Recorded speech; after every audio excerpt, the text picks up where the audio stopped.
The Subcommittee of Emergency Preparedness, Response, and Recovery will come to order. The subcommittee is meeting today to receive testimony on improving the federal response perspectives on the state of emergency management. Good afternoon. I want to thank the witnesses for coming to Washington, D.C. today to discuss the incredibly important topics that the state emergency management and preparedness in our country. I also would like to take the opportunity to welcome Representative King to his first hearing as ranking member of the Subcommittee on Emergency Preparedness, Response, and Recovery. I look forward to work with the work that we do together over this Congress. As we have seen the last few years, disasters are affecting communities across America more frequently and more intensely. Storms are getting worse. The climate change will only continue to trend, unfortunately. Congress has to ensure that the federal government is doing everything possible to support communities as they prepare for and recover from disasters. Based on the outcomes from the 2017 storms, particularly in Puerto Rico, there is no question the federal government's response needs improvement. That starts with investing more in preparedness before a disaster occurs, with the hope of saving lives and property and reducing costs after a disaster.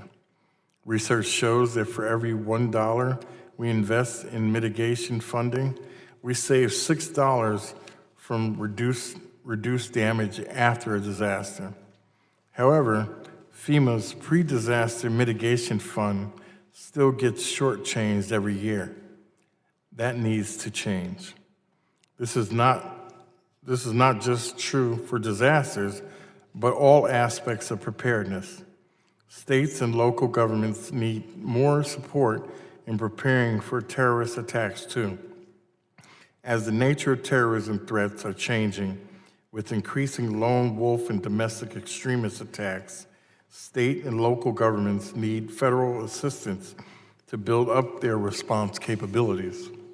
Unfortunately, funding for preparedness grants, the Homeland Security Grant Program, has not fully rebounded from cuts imposed by the Republican-controlled House in fiscal 2011 and 2012. That must change. Moreover, we must be prepared to respond to complex concurrent events as we saw in 2017 with multiple hurricanes and wildfires. FEMA does not have enough workers to meet its target goals. Additionally, FEMA has not kept pace in ensuring its workers have adequate training. This was a particular problem in 2017, where FEMA's own assessment found that it placed staff in positions beyond their experience and, in some instances, beyond their capabilities. Our panel here today offers a range of diverse and unique perspectives into how the federal government can improve in the fields of emergency management and preparedness. I look forward to hearing their views on this important topic and to discuss with the ranking member and my colleagues how we can work together to ensure resilient communities. The chair now recognizes the ranking member of the subcommittee, the gentleman from New York, Mr. King, for an opening statement. Thank you, Mr. Chairman. And like you, I look forward to working with you, your friend and neighbor, and I think we can do some positive bipartisan work in this Congress, and I certainly look forward to it.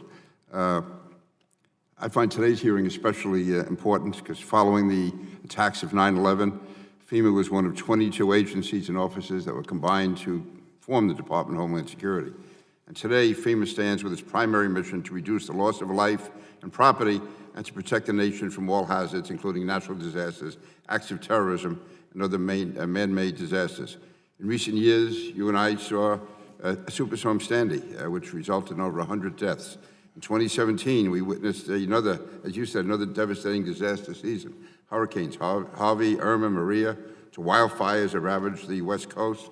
And just last month we saw the terrible tornado in Alabama, which devastated Ranking Member Rogers' district. So strong federal, state, and local coordination before, during, and after a catastrophic event is key to effective emergency preparedness. The first goal in FEMA's 2018-2022 strategic plan promotes the idea that everyone should be prepared when disaster strikes, whether it's a hurricane, tornado, or a terror attack. As evidenced by the terror attacks on September 11th, or more recently, the October 17th vehicle ramming in Lower Manhattan that killed 8 people, the December 2017 Port Authority bombing, the 2016 Chelsea bombing, the New York City area, which includes New York City, Nassau, Suffolk, Westchester, and I believe part of Rockland, has been and remains our nation's top terror target. FEMA's preparedness grants provide state, local, tribal, and territorial governments the ability to build, sustain, and improve capabilities to prepare for, protect against, respond to, recover from, and mitigate all hazards, including terrorism threats. Federal funds through vital grant programs such as the State Homeland Security Grant Program, Urban Area Security Initiative, Port Security Grant Program, and Transit Security Grant Program enable local communities to support their first responder workforce and to harden their defenses against potential attacks.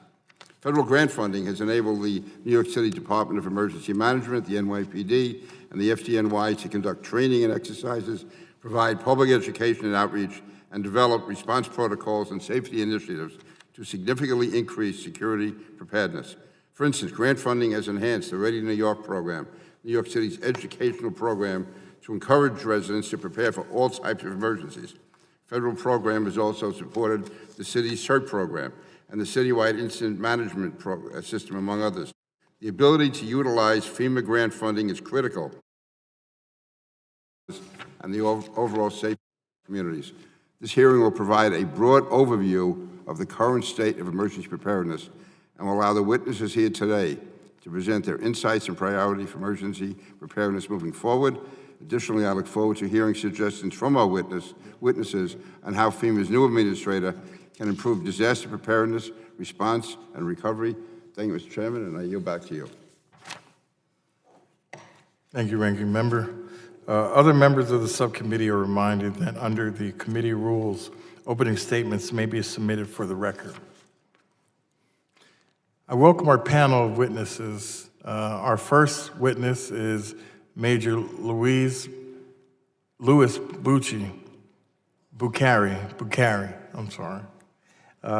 is the commanding officer of the Emergency Management Section with New Jersey's State Police, which I should know better. Next, we have Mr. Steve Reeves, the FEMA Local 4060 President, part of the American Federation of Government Employees. And then Mr. Martin Centerfit is the Fire Deputy Chief and Director of Emergency Management from Monroe County, Florida. Boy, I'm having a rough time there. Lastly, I will relinquish to the ranking member to introduce the final witness. Our final witness will be Chief Jim Waters from NYPD. I've known Jim for more than 15 years. He was the head of the JTTF in New York from the NYPD side. He is now the Chief of Counterterrorism, does a truly outstanding job. He really personifies what the NYPD is all about, and I'm proud that he's agreed to testify here today. Thank you. Thank you. Without objection, the witness's full statements will be inserted in the record. I now ask each witness to summarize his or her statement for 5 minutes, beginning with Major Bucari. Good afternoon, Chairman Payne, Ranking Member King, and members of the subcommittee. Thank you for the opportunity to testify before you today. It is an honor to speak on behalf of the many dedicated professionals at the New Jersey State Police and on behalf of Colonel Patrick J. Callahan, who also serves as the State Director of Emergency Management. I am Major Louis Bucari, Commanding Officer of the Emergency Management Section, which is also known as the New Jersey Office of Emergency Management. NJOEM is co-located with our State Police Office of the Regional Operations and Intelligence Center at the state's Fusion Center, which allows for seamless information sharing and cooperation between the emergency management and intelligence functions. The state plans for all hazards and all threats. In the aftermath of Sandy, which displaced some coastal residents for years, NJOEM's objective has been to enhance the state's internal capacity to manage large-scale incidents. We accomplished this with the support of federal grants and equipment, and by leveraging relationships, supporting the Emergency Management Assistance Compact, increasing our cadre of trained emergency management professionals, and enhancing community preparedness. NJOEM facilitates regular meetings with emergency management staff from key state agencies, nonprofit and volunteer groups, county emergency management offices, and federal agencies. This group is the cornerstone of our emergency management program. In addition, we work directly with county emergency management offices and also collaborate with the private sector. We also maintain a critical partnership with the New Jersey Office of Homeland Security and Preparedness to enhance preparedness, prevention, and response efforts for terrorist attacks and cyber incidents. NJOEM also leverages task forces to address concerns for the state, such as sheltering, evacuation, and opioid use. New Jersey's Task Force 1 has been deployed several times since qualifying as a FEMA Urban Search and Rescue Team and provides local search and rescue assistance in the state. 4 members of the FEMA Integration Team are assigned to work with NJOEM to provide assistance with planning for sheltering, housing, mitigation, and community emergency response teams. We are appreciative of their support. New Jersey actively participates in the Emergency Management Assistance Compact. Recently, New Jersey supported the deployment of personnel to the U.S. Virgin Islands, Puerto Rico, Georgia, Florida, North Carolina, California, and Hawaii. In 2017 alone, New Jersey deployed over 800 personnel to EMAC missions. The state also deployed critical assets, including industrial generators to Georgia and a mobile field hospital to the Virgin Islands. Our deployed first responders use their skills and bring back best practices to New Jersey and fortify relationships with other states. However, EMAC deployments involve a significant financial outlay, and the reimbursement process is time-consuming. In New Jersey's case, reimbursement of several $1 million from 2017 is still outstanding. While EMAC is a state-to-state agreement, all parties, including the federal government, would benefit from a streamlined reimbursement process. NJOEM strives to have the best-trained emergency management staff at all levels within the state. Like many other states, we face several challenges in meeting emergency management workforce needs. One of our primary challenges is that staffing is budgeted for blue sky days. However, we must scale up operations significantly to meet the requirements of gray sky incidents while still maintaining all critical functions. Additional challenges exist at the local level, where emergency managers are often part-time employees or volunteers. We meet these challenges through training and workforce certification and the use of added contract staff. NJOEM maintains a full-time training unit and has been approved by FEMA to conduct advanced training in our home state. The state recently formed the New Jersey All Hazards Incident Management Team to increase our capacity for incident management support. The team is composed of members from state and local agencies as well as nonprofits. The team has already distinguished itself during its deployment to Georgia for Hurricane Michael. Individual preparedness is an ongoing focus and a challenge. We collaborate with partners across the state to disseminate and amplify preparedness information. The state has developed training to promote preparedness for individuals with disability and others with access and functional needs. The state is also assisting the counties with incorporating the DAFN community in emergency response planning and preparedness. To meet the challenge of individual and family preparedness, the NJOEM Public Information Office works in conjunction with partner agencies to ensure clear, consistent public messaging. NJOEM has built a large social media following with a strong brand that the state's residents have come to know and trust. The reality is that effective emergency management requires a commitment from all stakeholders and the community. I believe that New Jersey continues with forward momentum in these areas and is on the path to achieve its emergency management objectives. With continued federal support, New Jersey can be more self-reliant and able to render assistance to other states and territories. I thank you for this opportunity to testify before this subcommittee. Thank you, Major. Next, we'll have testimony from Mr. Reeves for 5 minutes. Chairman Payne, Ranking Member King, and members of the subcommittee. My name is Steve Reeves. I'm the president of the American Federation of Government Employees, FEMA's National Local 4060.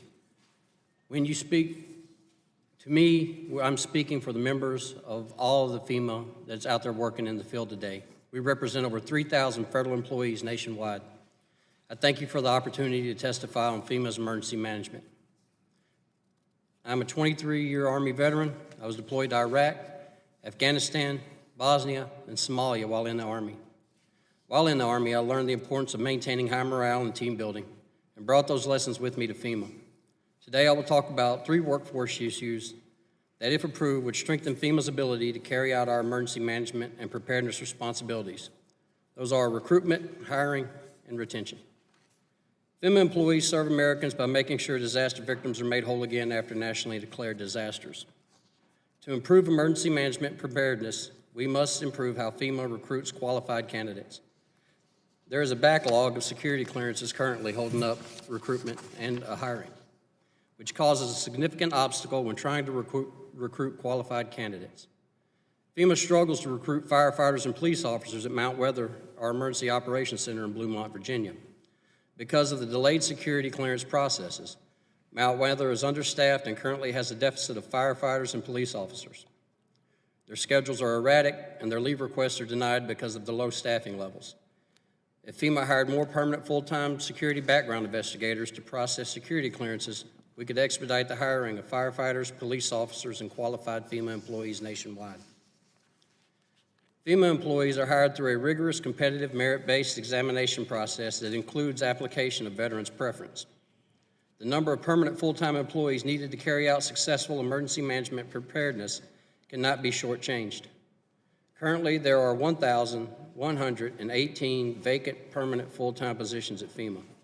Our employees are overworked, under-resourced, and understaffed, and are frequently deployed to disaster zones without adequate recuperation time. Permanent full-time employees are outnumbered at FEMA by non-permanent employees. In 1988, the Stafford Act created 2 sets of non-permanent employees to be hired during disasters. These include a cadre of on-call recovery response employees, or CORE, and disaster response workers, DRWs, or temporary workers. CORE and DRWs are employed and are hired using an expedited hiring process during disasters. For purposes of this testimony, I'll refer to CORE and DRW employees as Stafford Act employees. There are currently 15,120 Stafford Act employees employed at FEMA. They are used to supplement the permanent full-time staff, which too often results in vacancies for permanent full-time positions going unfilled for extensive periods of time. The agency keeps Stafford Act employees on for far much longer than their 2 to 4 year terms.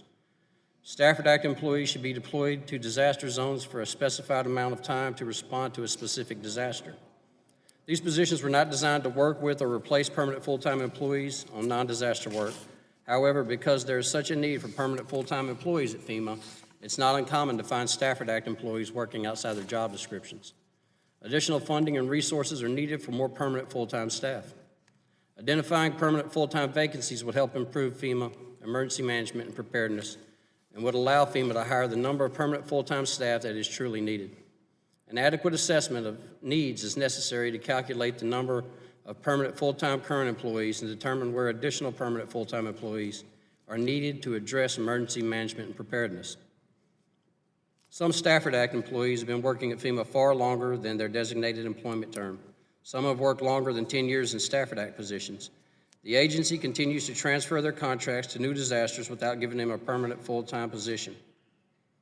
FEMA must hire more permanent full-time employees who are emergency management, safety, and program management professionals, hired for their skills and expertise. An accounting of the number of Stafford Act employees who've worked for FEMA an extended long-term period is also needed.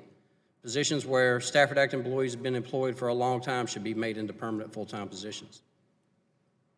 FEMA is unable to keep in-house talent at the agency, Stafford Act employees do not have full union rights or protections, which help improve workplace safety, labor management relations, and communications in the workplace. When Stafford Act employees experience issues in the workplace, they often feel as though they have little to no rights. FEMA should create a path toward permanent full-time employment for Stafford Act employees so that all employees have equal workplace rights and ensure FEMA is more disaster ready. Again, I would like to thank the committee for asking me here today and inviting me, and it's a true honor. Thank you, Mr. Reeves. I now recognize Mr. Centerfit to summarize his statement for 5 minutes. Thank you, Chairman Payne, Ranking Member King, and members of the subcommittee for holding this hearing today. I am Martin Centerfit, the Director of Emergency Management for Monroe County, the Florida Keys. I'm pleased to be here to address coordination issues between FEMA and county emergency management programs and to perhaps offer a solution to improve our future interactions. As we examine these issues and concerns, I want to first recognize the incredible work being done within FEMA. I could spend hours recounting positive stories of FEMA successes and the incredible dedication and hard work of its employees, but I recognize today's discussion is focused on improvement and my time is limited. Therefore, I will move forward and speak on an issue I feel is important: the relationship dynamics between FEMA and local emergency management. A major role of FEMA is to expedite funding to disaster impact areas. We all recognize the necessity of fiscal oversight to prevent waste and fraud. Unfortunately, this oversight occurs months or years after the disaster by persons sitting in an office. These individuals have limited context as to the environment in which these decisions were made or the extenuating circumstances that may have existed. Because of this lack of awareness, these individuals may then make subjective decisions to deny reimbursements, which then begins this chain reaction of appeals and delays, legal fees, and stress. Fortunately, in many of these circumstances, the two parties are often able to work to a positive solution as high-level executives are engaged who have authority within FEMA to use discretion and common sense and make case-by-case rulings. Unfortunately, this means reimbursement is delayed months or years, and the impacted county is forced to pay interest on loans and face fiscal challenges while it is recovering from a disaster. Recognizing the need of oversight, I suggest we engage a solution that is already right in front of us. FEMA often inserts a FEMA representative into the local emergency operations center, who then ride out the storm with us and report situational awareness updates to the FEMA structure. Unfortunately, this person is often limited by FEMA process and policy as to what they can say or what they can suggest. They observe, but do not actively participate. In my opinion, after watching many FEMA employees interact in disaster environments, it appears ground-level FEMA employees are not allowed to give suggestions or in any way commit FEMA to action. This is perhaps due to a hypersensitivity to the liability or fear of overcommitting. Most issues must be pushed up the chain and then waited for a decision or answer. But let me emphasize, these FEMA employees are highly competent and capable of providing local communities priceless advice and input, but it appears they are limited by organizational culture and policies and a top-down management structure. Imagine a different scenario. FEMA inserts a highly trained employee into the local EOC that partners with the county emergency manager and provides advice, input, and a second set of eyes to evaluate the decisions being made. Fiscal oversight can occur real-time during the disaster, and the FEMA representative will have full awareness of the environment in which these decisions are being made. Let me emphasize, potential mistakes can be prevented instead of appealed. Once concurrence is reached, both parties can sign off and our first level of oversight is complete. A state employee can also be added to this process, which will allow concurrence at the local, state, and federal level.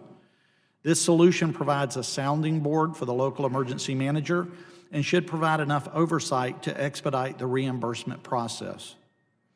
In my EOC, I require that all local agencies provide individuals who who have the authority to act on behalf of their agencies.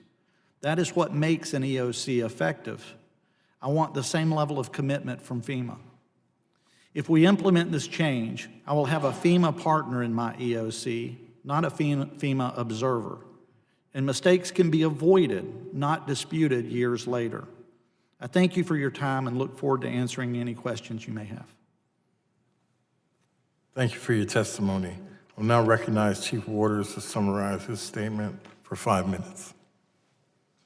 Good afternoon, Chairman Payne, Ranking Member King, Member Rose, and members of the committee. I am James Waters, Chief of the Counterterrorism Bureau of the New York City Police Department. On behalf of Police Commissioner O'Neill and Mayor de Blasio, I am pleased to testify before your subcommittee to discuss emergency preparedness, as well as how our partnerships and the funding you and your colleagues appropriate has supported the NYPD's efforts to secure New York City.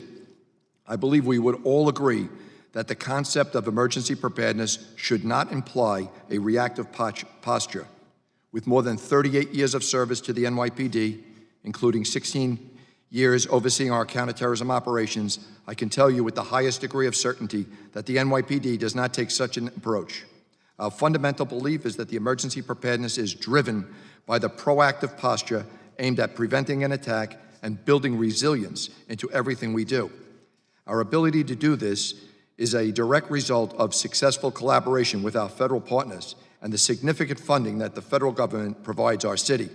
Funding that, eliminated, reduced, or frankly not increased, will result in an erosion of our capabilities, termination of many of our initiatives that I will talk about today, and a significant limitation of our overall preparedness posture. The NYPD relies on federal funding to strengthen emergency preparedness in many important ways. This funding staffs our counterterrorism and intelligence bureaus and purchases critical detection and response equipment like vapor wake dogs. It places radiation and chemical sensors in fixed and mobile locations in order to find radioactive materials before they reach our city limits. It provides comprehensive training and safety equipment to our officers responding to CBRN attacks as well as active shooter incidents. Those are just a few examples of the key counterterrorism priorities and strategies. The Bureau, which I oversee, has a wide-ranging responsibilities. It is comprised of specialized personnel and assets dedicated to preventing acts of terrorism or mass casualty events in New York City. To this end, the Bureau conducts extensive planning, training, and operational coordination within the NYPD and its security partners, including deploying highly skilled critical response command teams and advanced threat detection technologies across the city.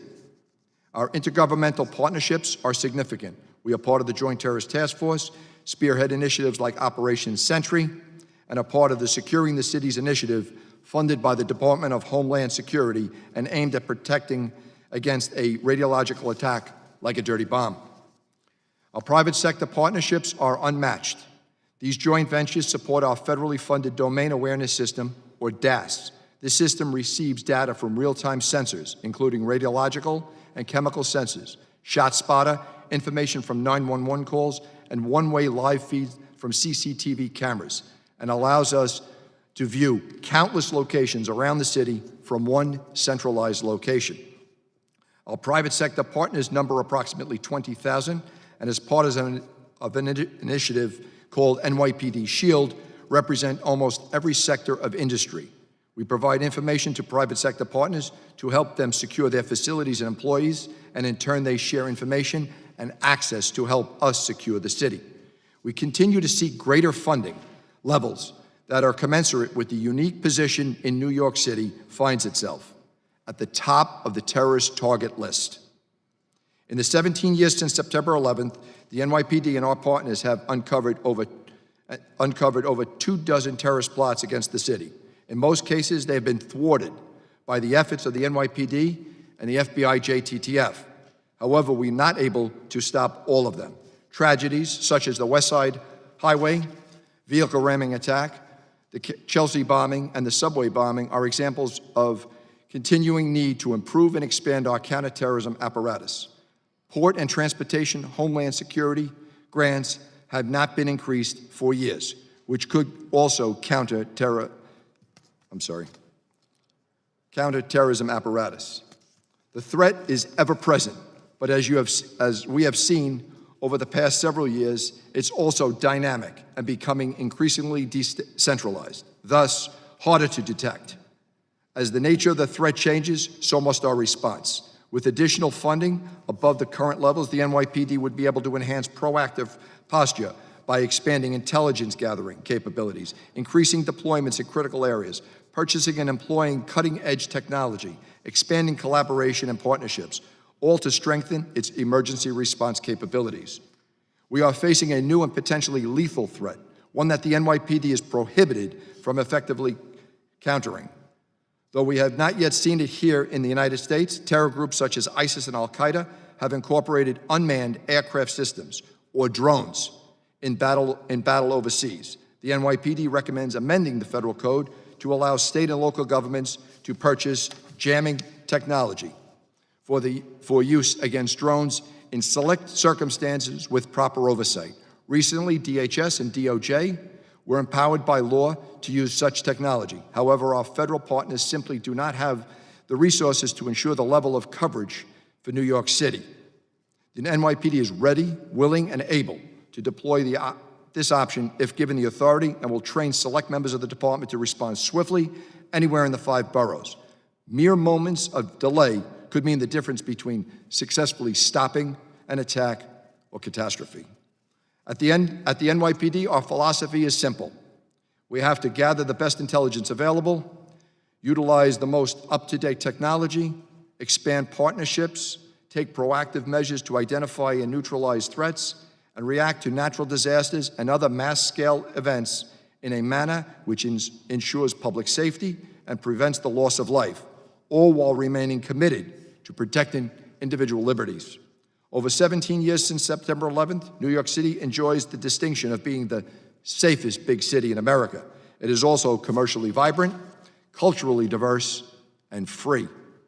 We can claim these successes are due in no small measure to the approximately 58,000 uniformed and civilian members of the New York City Police Department, the partnerships we have built, and the assistance we receive from the federal government, which has proven itself a vital partner in the face of ever-present threat. Thank you again for your opportunity to testify here today. Sir, I'm happy to answer your questions. I'd like to thank all the witnesses for their testimony. I remind each member that he or she will have 5 minutes to question the panel. I now recognize myself for questions. Major Bukhari and Mr. Senderfit, I want to ask you about a very troubling article last week from NPR that described how federal disaster aid increases inequality after a disaster and how higher income areas receive more aid than lower income areas after a disaster. Another NPR story pointed out to the federal buyouts of flood-prone properties that have been concentrated in majority white districts, even though disasters and flooding affect everyone. Can you describe efforts that New Jersey takes on the state level and Monroe County takes on a local level to make sure that disaster recovery happens equitably across communities of low-income individuals and aren't being left behind?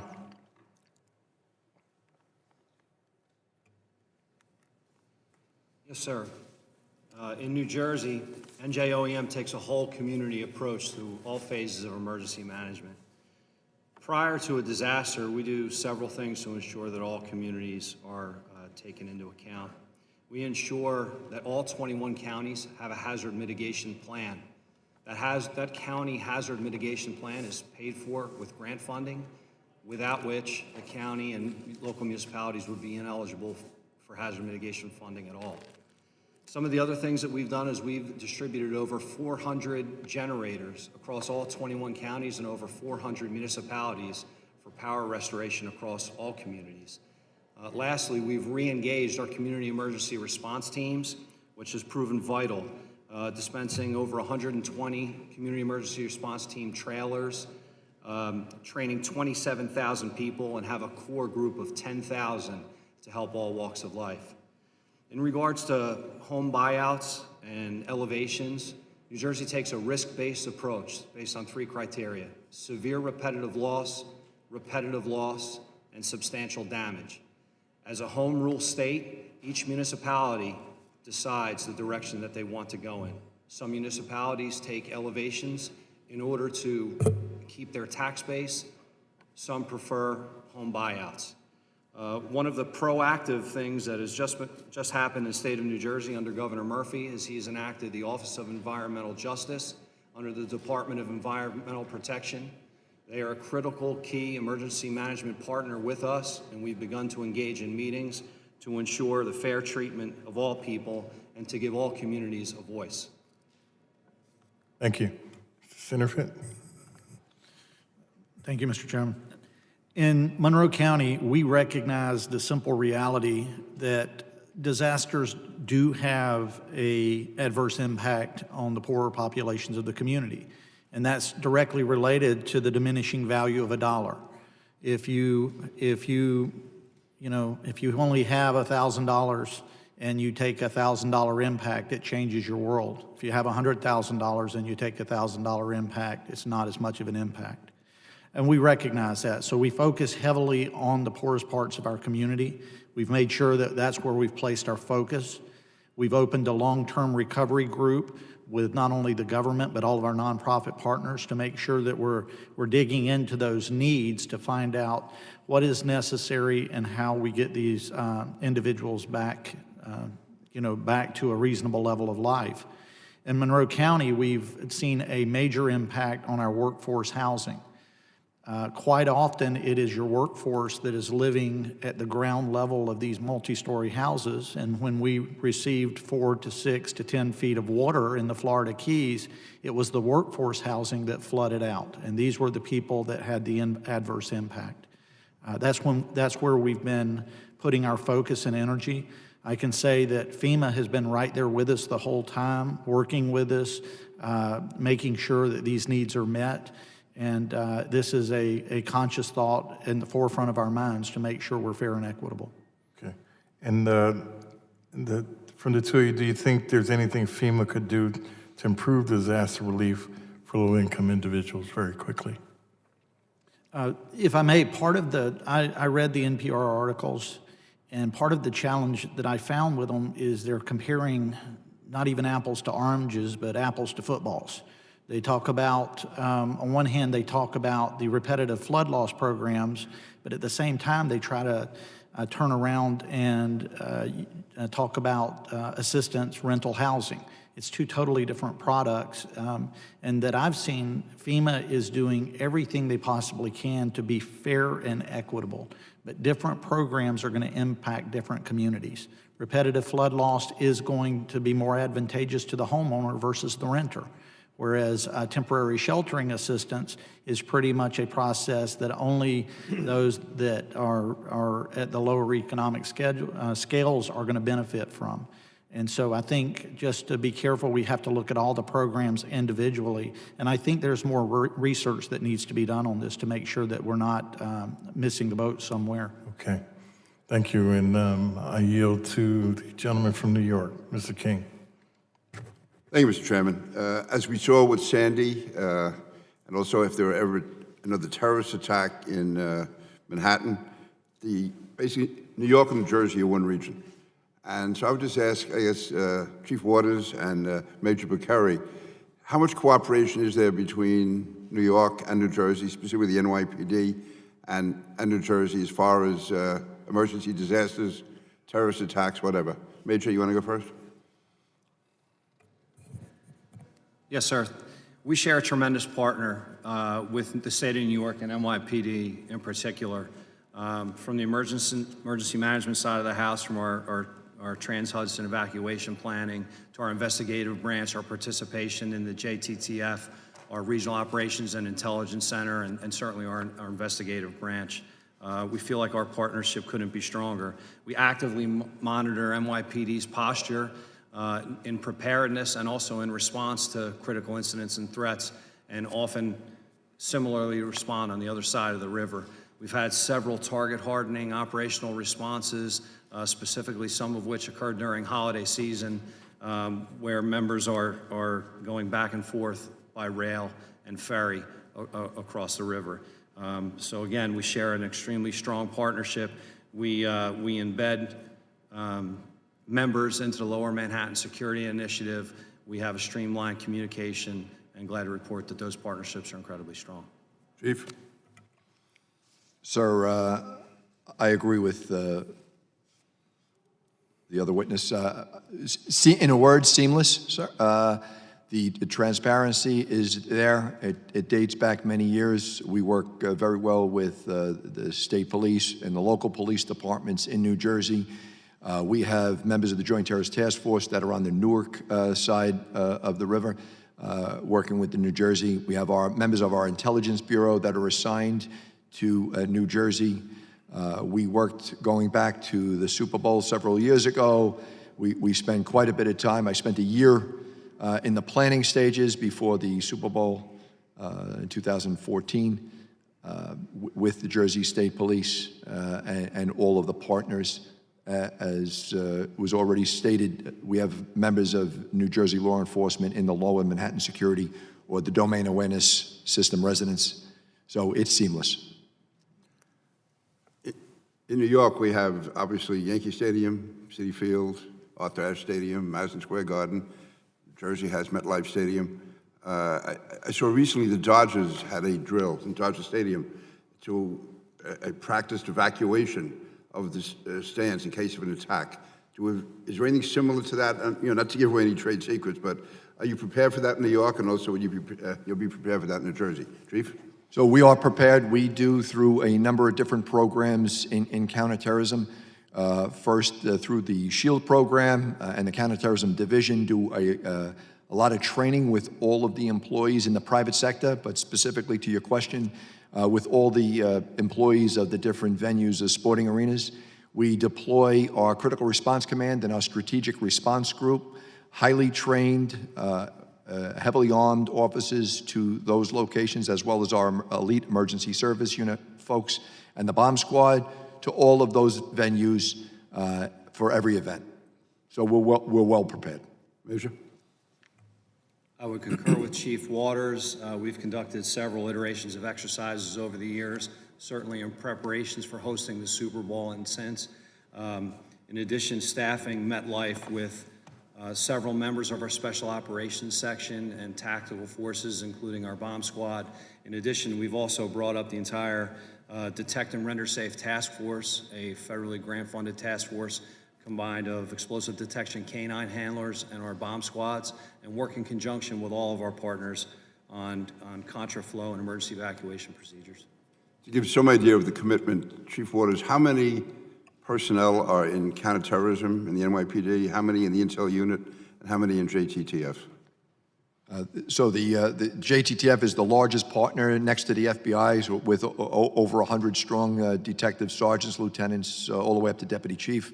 There's 1,000 people in the Counterterrorism Bureau that work each and every day through the Bomb Squad, Critical Response Command, Lower Manhattan Security Initiative, the Counterterrorism Division, and the World Trade Center Command.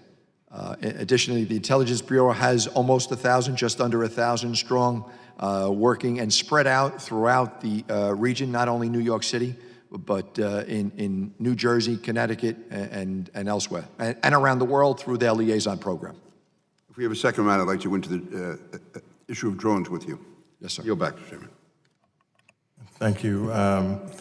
Next, we have the gentlelady from Illinois, Ms. Underwood. Thank you, Chairman Payne, for organizing this hearing on the current state of our nation's emergency management. I also want to thank our witnesses for your testimony today and for the work that you do to ensure our communities are better prepared to respond to emergencies. I'm particularly appreciative of your work, given my experience at the Office of the Assistant Secretary for Preparedness and Response at HHS, where I helped to coordinate preparedness and response efforts for natural disasters and emerging infectious diseases and the like. So first, let me ask you, Mr. Reeves, right now, do you think you and your coworkers at FEMA have all the resources and support that you need to do your jobs well? Currently, we have 1,118 vacancies, just staffing vacancies, permanent full-time staffing vacancies. So of course that negatively impacts and negatively affects our preparedness levels. Do we have money dedicated to full-time funding? Yes, and that's the traditional hurricane preparedness and training scenarios that we run through with our state and local partners every year.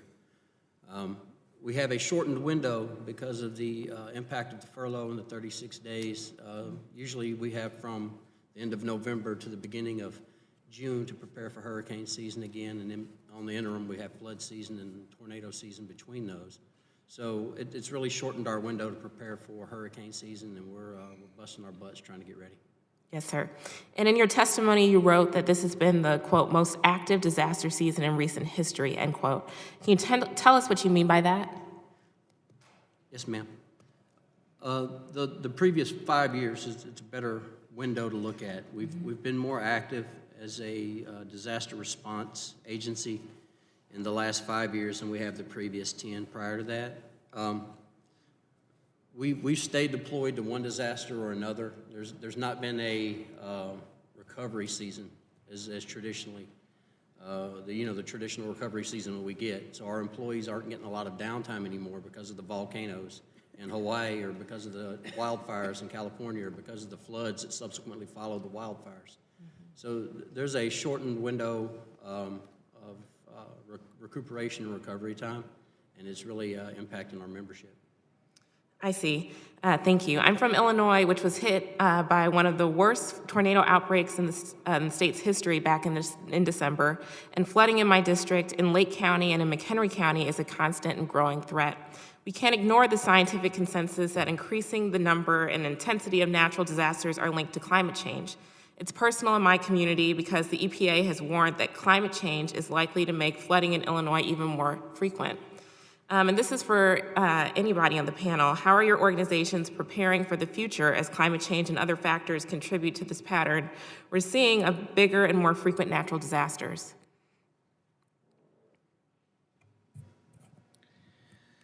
In New Jersey, as of 2019, our state hazard mitigation plan is being updated to examine the effects of climate change. As a result, we're taking the lead on this, and all 21 counties in the state of New Jersey's hazard mitigation plan will also examine the role of climate change.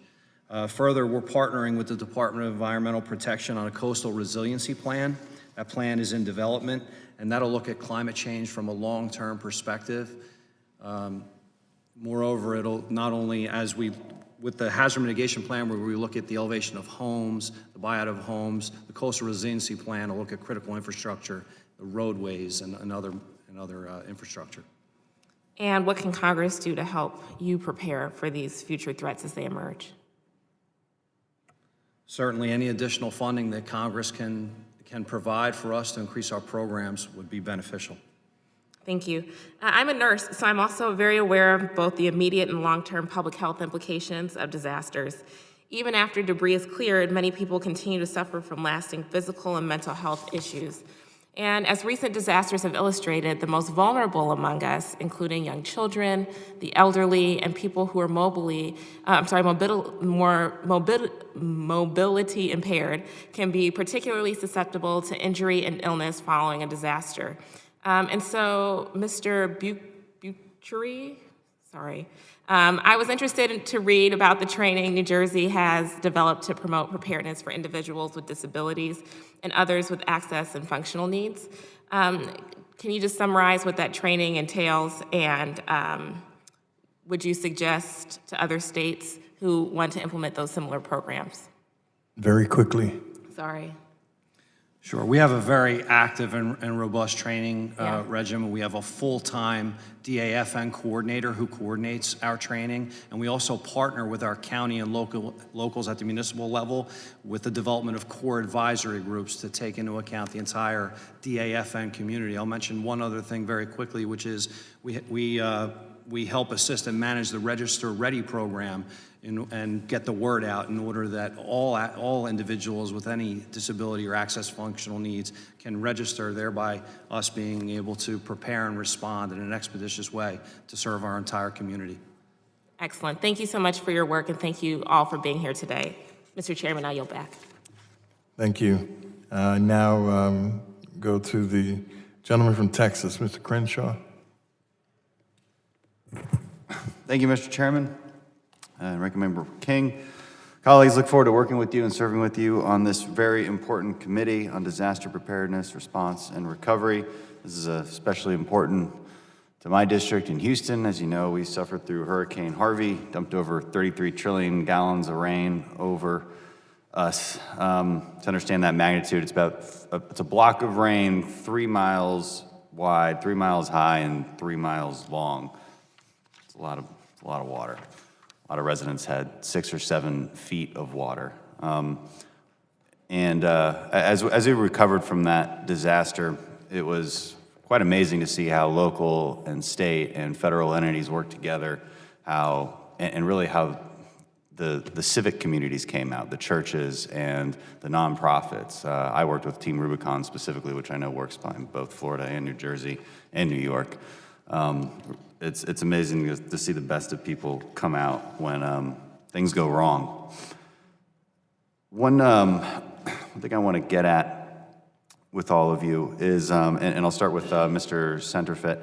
In your experience, is there a clear hierarchy and a unity of command in disaster management? I know it's a broad question, but. Yes, there is. We use the incident management system very well.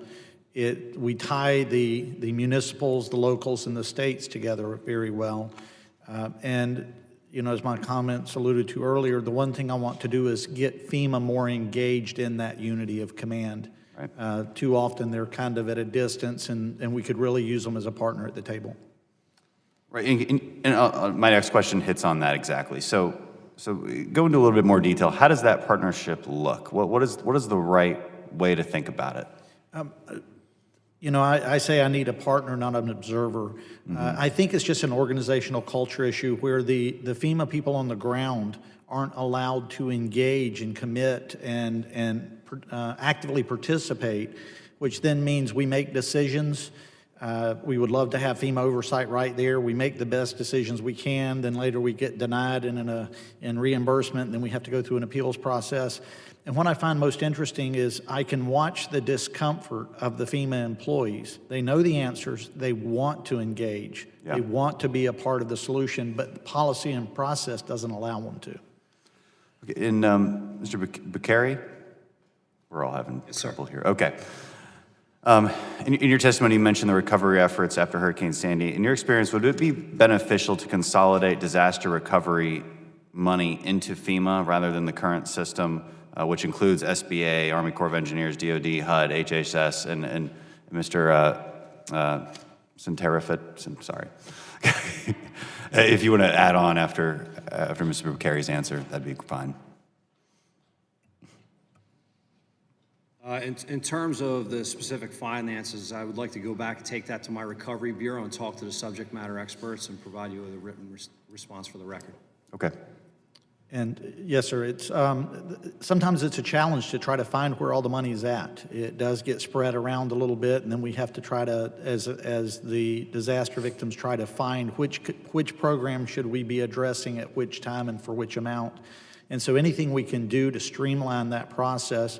And the other big issue we're having there is the programs from a project management timeline perspective do not connect. So a FEMA program will end at 18 months, but the repetitive flood loss process may not occur till 3 years. And so the homeowners or the renters may have a 12-month period where they're just kind of left out on their own. So we need to get all of those different programs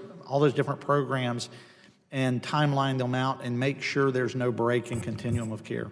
And if you can follow up with our offices with more detail on that subject, that'd be much appreciated. Texas is doing its own research on this, and we'd like to come up with some solutions.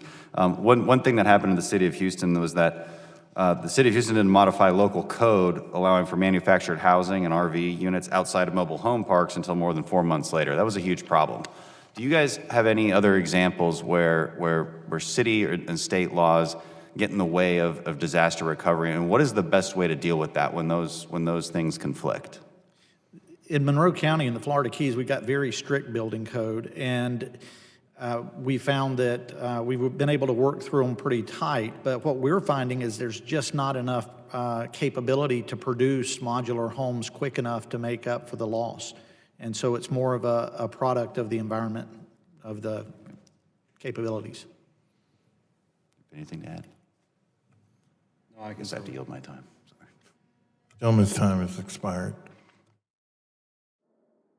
Next, we'll have the gentleman from Louisiana, Mr. Richmond. First of all, let me thank you all for what you do. As going through both Katrina and Rita, a named storm usually touches us somehow, some way. Or if it's not a named storm, it could be BP or other disasters that we have. I'd like to just, and it was just mentioned about sometimes whether the local laws or state laws or zoning kind of hampers your response. I'd like to flip it a little bit to talk, if you want to give some examples of how the Stafford Act just retards the whole process in terms of whole community recovery. So let me give you some examples and you can give. The duplication of benefits was a humongous problem in terms of people coming back, and then it was counterproductive. If you were able to get a SBA loan, then you had to take that money out of what you were able to receive in grant. And then if the bar against permanent fix, that any of the money has to be spent on a temporary fix as opposed to permanent. So if we want to talk about the climax of foolishness, I'll tell you what I saw in my area, and I want our members to really understand this. In a trailer subdivision, so a trailer park, we spent up to $60,000 to $100,000 to bring in temporary trailers to give housing to people that if we just gave them $60,000, they would have been able to go out and purchase a permanent one. So we put temporary trailers when we could have put permanent ones in, saved the taxpayer money, sped up the recovery, and it was because you cannot give money for permanent fixes. So then we got creative and created the STEP program after disasters so people could shelter in place as opposed to putting them in a hotel.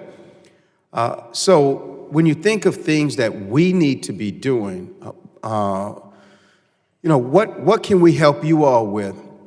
Besides, another bill that I have is to make sure that the IG doesn't get to come play Monday morning quarterback 5 years after a disaster when you all are in the line of fire at the time and making decisions on the go. So any of you all, if you have any thoughts or recommendations, I'd be very curious to hear. Yes, sir, that's exactly the type of problems we run into. When you're telling a homeowner they can't repair their house to make basic repairs because it disqualifies them from federal dollars, that's counterproductive. We need them in their homes. It's been a challenge and it's been difficult. Then when you consider under the National Flood Insurance Program, you're telling people that no, you can't go in and repair your home because you may be over 50%, which may require elevation and new standards. The whole program needs to be relooked at, and it's time that we do a deep dive back into the Stafford Act to make sure that there's some common sense in what we're trying to do. And I think over the years we've kind of gotten away from that. I agree with Mr. Santerfit, and I would add, any way that we can reduce the complexity of some of the federal programs would be a great benefit, I think, at the state and local levels. When you have homeowners that are having ongoing issues with insurance companies to the point of litigation, and sometimes are missing out on the maximum benefit or benefit at all from available federal programs. In addition, on the back end of recovery, we would certainly like to see our partners at FEMA stay the course throughout the disaster. What we're finding is that with the FEMA turnover, moving from disaster to disaster, as new staff comes in to help, which is needed, there is a difference in the interpretation of policy. So we need FEMA to assist us, a core group throughout. One of the things which was the last recommendation of the 9/11 Commission that has still not been adopted by this Congress when both Republicans and Democrats have controlled Congress, was to give comprehensive jurisdiction to someone to oversee disaster. So if we're talking about a hurricane response, for example, well, yeah, we control FEMA, we have jurisdiction. But Stafford Act is the law that governs recovery, that goes to transportation. Well, the insurance committee will cover, financial services will cover insurance, and then you have HUD that plays a humongous role in terms of disaster CDBG money. So it would be my hope, and I think that maybe if our will is not here to do it, maybe first responders and offices of emergency preparedness around the country will come together and kind of force us to do it. But it would make sense to me for us to adopt that last 9/11 Commission report, which says create a committee in Congress that will have the jurisdiction to comprehensively oversee disaster recovery. And I think that, it doesn't fall on any of our chairmen, and I think Chairman King was chairman when I first got here, and I remember him almost echoing these same sentiments. So hopefully the private sector and our public servants out there can put the force behind it to make it happen. With that, I'll yield back. Thank you, sir. Next, we'll have the gentleman from Mississippi, Mr. Guest. Thank you, Mr. Chairman. Chief Waters, first of all, I want to thank you and the nearly 58,000, both civilian and sworn officers of New York City Police Department for not only the protection that you provide the citizens of your city, but the tens of millions of visitors that come to your city each year. And reading your testimony, I found it very interesting. I was looking, you were talking about, and I believe that we would all agree, that communications between first responders is critical. Is that correct? Yes, sir. And I see that New York City has invested tens, if not hundreds of millions of dollars into a radio system that uses T-band for first responders to communicate. Yes, sir. And will you elaborate just a little bit for the committee? I know in reading your testimony, I believe that you have invested heavily in putting communications devices both in the subway tunnels and also in the high rises so that those first responders can communicate effectively. Yes, sir. And then you also mentioned in your testimony that there is an auction of certain T-band spectrums that will be coming online in 2021. Yes, sir. What effect would that have upon your department's ability to communicate? It would seriously hamper our ability to hamper. At some point, would put us out of business in the ability to use our department radios to transmit to one another or receive information from the 9/11 operators. And from your testimony, you have said that if your department was having to switch to a different radio frequency, that it would take years and billions of dollars in infrastructure costs to make that transition. That's correct. And I believe that you support the Don't Break Up the T-Band Act of 2019. I do. And again, that would be to protect the men and women of your department and to make sure that they can adequately communicate in an emergency. Yes, sir. And I believe in 9/11, I believe reading or hearing that there was communication issues between first responders when the Twin Towers were attacked. Is that correct? Yes, sir. And do you believe that lack of communication attributed to the loss of life to some first responders and the fact that they were not able to get the evacuation or quickly enough to be able to evacuate safely at the time the towers collapsed? Yes, sir. And is that part of the reason that you and your department have invested so heavily in the T-band system? Yes, sir. And briefly, Chief Waters, I also want to you talked briefly in your testimony about the use of CCT or closed-circuit television cameras. Yes, sir. Have you found that to be effective in the role that you play in counterterrorism? Yes, sir. And have you found that to be an effective tool just for law enforcement in general? Again, not things that are necessarily related to counterterrorism, but just as a general law enforcement officer who is seeking to prevent or reduce crime. Yes, sir. It's a great crime-fighting tool, and it's a great investigative tool. Okay. And do you believe that the CCT system has been able to help your department solve crime? Yes, sir. Do you believe it also serves as a deterrent when individuals know that they are being monitored by closed-circuit TV? And I know we can't quantify how many crimes we prevent, but do you believe, as a veteran of the police department and your years of experience, do you believe that the closed-circuit television has prevented crime? Yes, sir. And do you believe that the closed-circuit television serves as a deterrent for those individuals who might consider engaging in terroristic activity? Yes, sir. And then finally, one other thing that you talked about, and I believe you touched on very briefly in your opening statement, was the use of unmanned aircraft, sometimes referred to as drones. Yes, sir. And you say in your testimony that we have seen terror groups overseas use drones as an effort to obtain either counter surveillance, or in some cases they've been able to use drones to cause harm or damage. Yes, sir.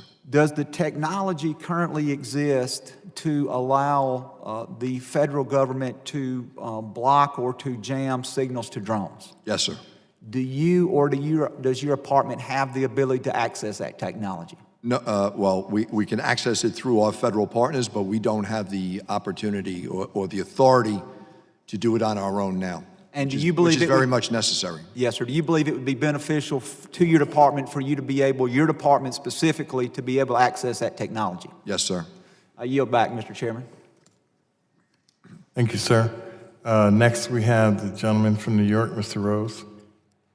Thank you, Mr. Chairman. Chief Waters, first of all, thank you for being here. Thank you for your service as a New Yorker. We are really blessed to have you and your men and women with the NYPD. I want to ask you just a few very, very simple questions. First, looking back over the last decade, have you seen federal money related to counterterrorism measures towards New York City go down, up, or stay equal? They've gone down.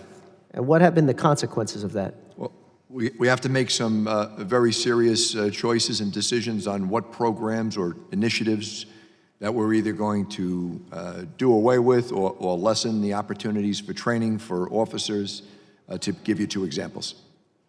And what do you, if you could actually go into the specifics of that, though, to really illuminate the ways in which budgetary decisions here in the halls of Congress, many of which have an anti-New York bias, what has that led to specifically? So we have to work within the constraints of the budget, and we take that money and figure out exactly how many officers we can train, how much equipment and technology we can purchase, how many vaporwake dogs or explosive odor pursuit dogs we can purchase with that money. And it's extremely challenging at times. We want to train as many officers as we can, as often as we can. Sure. We want to be able to buy that cutting-edge technology as it comes out so that we can stay ahead of the enemy, if you will, and be able to better protect the citizens and the guests and visitors and all that work, live, and play in New York. What can we do for you to help improve your counterterrorism measures at the NYPD? Well, certainly we appreciate all the partnership that we've already gotten from the government and this committee in particular. There are several programs. Certainly we could use more money in the different grant cycles, UASI, transit, and port. The regional catastrophic grant program would need more money for regional planning in terms of preparedness for other disasters. But, you know, money in this particular case is in my bureau, it's a very thoughtful and it's very deliberate process how we spend it. I realize that we are spending taxpayer money, and that's very important that we can justify what we're spending it for and what the end product is. Thank you. Moving to another subject, something that I've been looking at with some more seriousness is ferry-related security. Across the country, we are shifting more towards ferry-based modes of transportation as commuting times get worse. What has your department done to focus on maritime-related counterterror measures and what can we do to support you? Thank you. So we have undergone, as you well know, sir, the Staten Island Ferry just underwent a review directed by the police commissioner. He tasked me with doing a full review of the personnel, equipment, training of the members of the unit that protect the ferries, ride the ferries each and every day. We are, as a result of that review, we have given all of the officers that are assigned to that unit additional counterterrorism officer training, brought up their efficiency in certain areas, active shooter, personal radiation detection equipment, hostile surveillance, to name a few. We also are adding, at the police commissioner's direction, are adding personnel to that unit to better support that unit and protect both sides of the water. We have a great- Just one thing, though, to the Staten Island Ferry, specifically with what you all have doing, would you support, in theory, a greater National Guard presence with the Empire Shield, which does receive federal funds, to be a presence on the Staten Island side as they are on the Manhattan side? I know we're getting hyper-local here, but it is of importance to my folks. Certainly, we welcome all of our partners. Shield is one of them. They deploy at the transit facilities in Grand Central, Penn Station. We do super searches with the Guard all the time, so they would be very welcome. Yes, sir. Thank you. That's very much appreciated. And thank you again for your service. Thank you, sir. Thank you. The gentleman yields back. The gentleman from Pennsylvania, Mr. Joyce. Chairman Payne, Ranking Member King, thank you for holding this meeting. A sincere thanks to you for coming to Washington and giving this serious input, which we need to hear. This is a brief question. We all recognize that emerging technologies are becoming available to first responders. What can FEMA and other federal partners do to ensure that this technology successfully gets to the end users? Chief Waters, I'm going to ask you to address that first. So, in my area of expertise, sir, the domain awareness system is on the cutting edge of technology. Our use of cameras, license plate readers, chemical and biological sensors are the key to our success, if you will, in protecting New York. The constant and ever-changing technology is something that we must keep in step with or keep ahead of at all times. The cameras offer us a view of the city both proactively and reactively in solving crimes and keeping people safe. License plate readers add an additional investigative value and capturing that information and being able to review that has solved, either protected and helped solve crimes. Mr. Centerfit, can you add to that, please? Yes, sir. Cellular service has become a requirement in today's modern life. When the cell phone systems go down, the disaster really impacts all of us. But purchasing cell phone technology is really not very, the cost-benefit analysis for a small community, we wouldn't use it enough to be able to make a difference. But I think if FEMA could invest in the cell phone capability where they could provide that in disaster services more quickly, I think we could all benefit, and that capability could move to any disaster zone anywhere in the country. Mr. Reeves, do you feel that cell phone technology is adequate?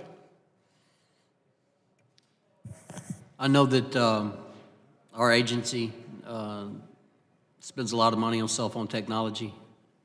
I know that it does help and assist in great number of survivor sites and disaster sites. And again, it's dependent upon the size of the disaster a lot of times, Mr. Joyce.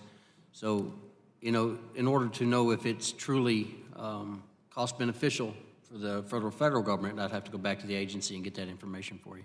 Thank you, sir. Mr. Boucher, any additional comments? I would concur with Mr. Centerfit that there is an increased need for additional cell phone technology at the state level in New Jersey. We're working with our partners in Department of Transportation on different applications which can actively engage those as in things as small as a traffic queue to larger incidents, so any advances in cell phone technology would be beneficial from the state's perspective. I thank you all for your input. I yield back my time. Thank you. I want to thank the witnesses for their valuable testimony and members for their questions. Members of the subcommittee may have an additional questions for the witnesses, and we ask that you respond expeditiously in writing to those questions. Pursuant to Committee Rule 7D, the hearing record will be held open for 10 days without objection. Hearing no further business, the subcommittee stands adjourned.